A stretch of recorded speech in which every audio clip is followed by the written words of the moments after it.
जय हिंद साथियों, जो भी इस चैनल को पहली बार देख रहे हैं, नया नया विज़िट किया है और ये मानते हैं कि पुरुष आयोग बनना चाहिए, और यदि आपने गलती से इस टॉपिक का वीडियो मेरा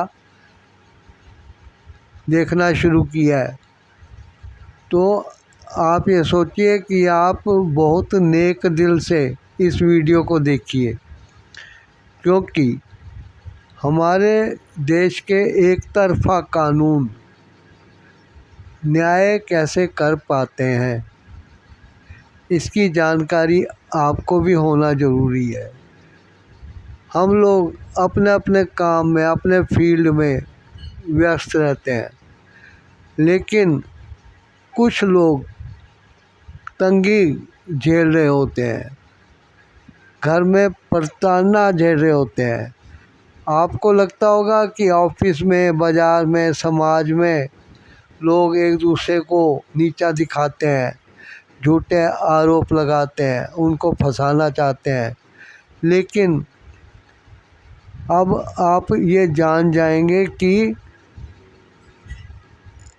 पुरुष भी अपनी उन पत्नियों के हाथों से प्रताड़ित होते रहते हैं जो कि बुरी भावना के कारण उस घर में ब्याह करके आई होती है, या उसे अपने ससुराल के बड़े लोगों की बातें, उनके बंधन स्वीकार नहीं होते, और जो एन के प्रकारेण अपने पति को लेकर उस घर से अलग घर बसाना चाहती हैं, क्योंकि उनके कपड़े पहनने पे, उसके खाने पीने पर, उसको उसके लोगों के साथ हंस हंस कर बोलने पर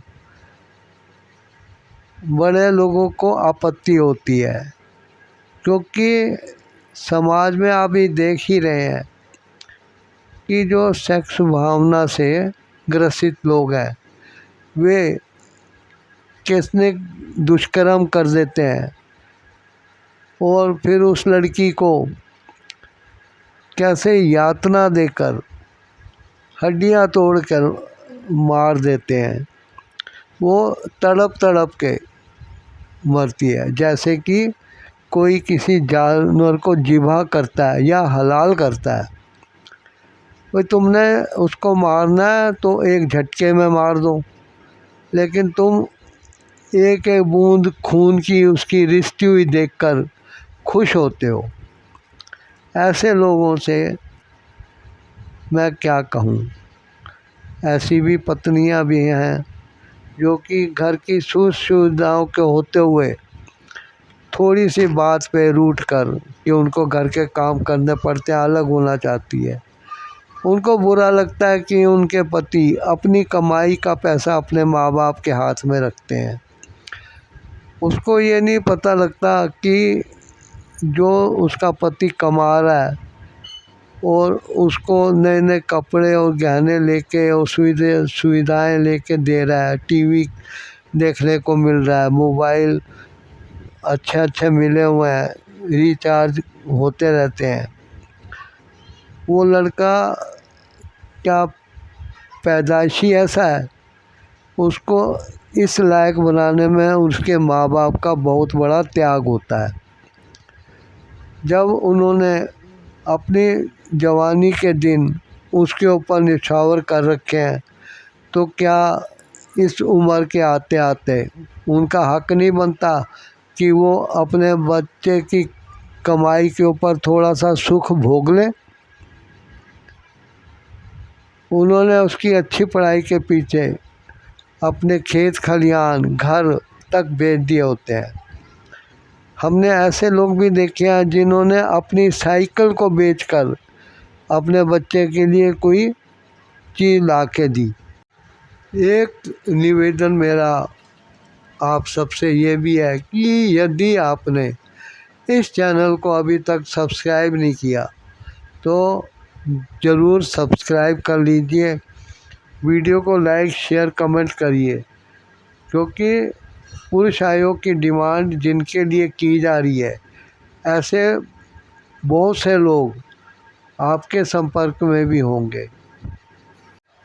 इस चैनल पे उन लोगों को, यानी कि पीड़ित पुरुषों को न्याय दिलाने के लिए वीडियो द्वारा ज्ञान दिया जा रहा है कि वो क्या करें क्या ना करें, कानून क्या कहता है, कानून किस हद तक पुरुषों की सहायता कर पाता है और पुरुष कैसे स्त्री और पुरुष में भेदभाव करता है या बिना भेदभाव के काम करता है।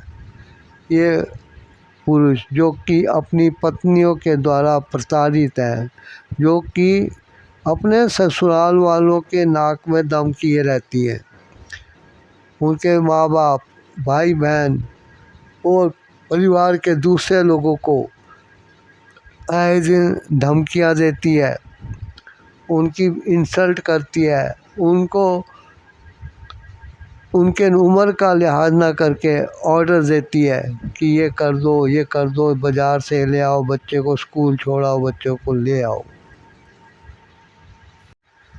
ऐसा नहीं है कि सारी महिलाएं या सारी लड़कियां ऐसी कैटेगरी में आती हैं जो कि अपने पति को, ससुराल वालों को या किसी और को समाज में परेशान करती हैं।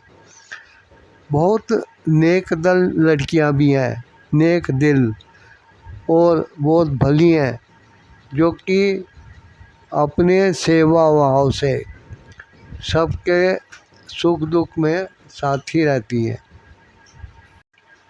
देखिए, शादी जन्मों जन्मों का बंधन होता है। हमारे हिंदू समाज में, संस्कृति में तलाक की कोई जगह नहीं रही, इसलिए तलाक के लिए कोई पर्यायवाची शब्द भी नहीं है हमारे हिंदू संस्कृति में। क्यों नहीं है? क्योंकि ऐसा विधान ही नहीं था। बड़े लोग समझदारी से काम करते थे। लड़के लड़कियां, बहुएं, दामाद अपने ससुराल वालों के बात की इज्जत करते थे और उनकी सलाह पे होते। ये नहीं था कि झगड़े तब नहीं होते थे, झगड़े तब भी होते थे, लेकिन उनको घर की पंचायत में सुलझा लिया जाता। पंचायत तो बहुत बड़ी चीज़ है। मिल बैठ के माँ बाप, भाई बहन, सब भाई भाभी जो भी थे, सब आपस में सलाह करके कोई हल निकाल लेते थे। लेकिन जब से कानूनों का सहारा लिया गया, क्योंकि कानून क्या है? कानून तो राजनीति से प्रेरित होते हैं। जैसे कहते हैं साहित्य समाज का दर्पण है, वैसे ही कानून। अब कहीं कहा जाए कि तब कहीं ताले नहीं लगते थे, तो आप समझ जाइए कि ताले नहीं लगते थे क्योंकि चोरी का डर नहीं था। चोरी का डर क्यों नहीं था? क्योंकि सबके पास भरपूर मात्रा में गुजारे लायक धन धान्य होता था और उनको किसी से छीनने की, किसी पर अटैक करने की ज़रूरत नहीं थी। अभी जितने मुग़ल वाला और मुस्लिम आक्रमणकारी भारत में आए, वो भूखे नंगे आए थे और अपने लोगों को बोल के आए थे हम भारत पे विजय करके वहाँ से बहुत कुछ ला के अपने देश को देंगे। लेकिन वहाँ यहाँ आने के बाद उन्होंने जब शासन करना शुरू कर दिया तो अपने लोगों को भी भूल गए। हर चीज़ का सुख उन्होंने भोगा। ऐसी मैं कहता हूँ कि लड़कियाँ जो अपने माँ बाप से शादी से पहले वादा करती हैं कि वो अपने ससुराल वालों से मुआवजा लेके आएंगी, उनको ब्लैकमेल करके पैसा लाएंगी, वो ऐसा ना करें। वो जब ससुराल में आई हैं तो वो देखें कि उनके साथ क्या दुर्व्यवहार होता है, कोई गाली गलौज होता है, मार पिटाई होती है, उसकी अवहेलना होती है और उसकी बातों का मेल में निकाल के लोग शिकायत करते हैं। लेकिन जब वो सोचे कि अरे ये तो वो ऐसे संसार में आ गई है जहाँ की वो एक मलिका बन गई है, बन गई है रानी, तो उसको अपने पुराने वादे भूल जाने चाहिए, क्योंकि अब उसको ये लगना चाहिए कि वो अपने परिवार को ना तोड़े। यदि पत्नी बार बार तलाक लेने के लिए उतावली हो, धमकी दे, तो आपसे निवेदन है कि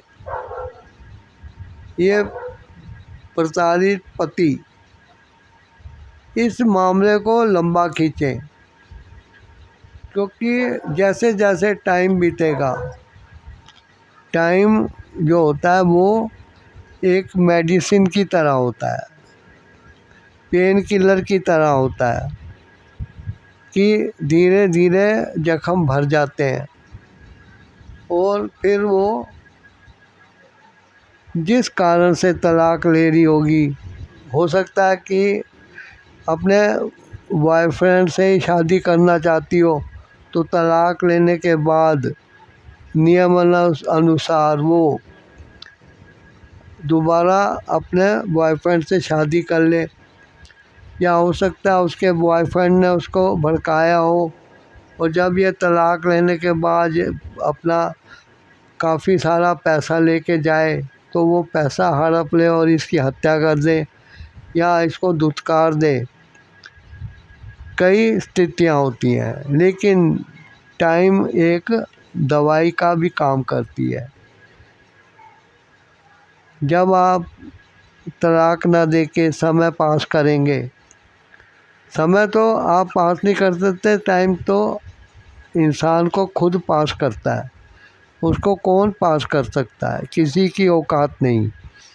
लेकिन वक्त के साथ साथ उसके बॉयफ्रेंड भी कहीं सेटल हो जाएंगे, शादी कर लेंगे, घर बसा लेंगे, या उनका इसके प्रति आकर्षण ख़त्म हो जाएगा। और बाई चांस यदि ये रूठ के ससुराल चले जाती है, ससुराल से अपने मायके चली जाती है, I am very sorry sir, तो अगर वो खाली हाथ जाती है तो उसके माँ बाप, भाई भाभी वाला जो कि उसके पैसे के लिए उसको भड़का के फूट डलवा रहे थे, वो उसको खाली हाथ आए देखकर उससे पीछा छुड़वाने के लिए तरह तरह के उपाय करेंगे, बहाने मारेंगे, और तब वो माफ़ी मांगते हुए वापस आना चाहेगी तो भी उसको दोबारा घर में दहलीज में आने मत देना।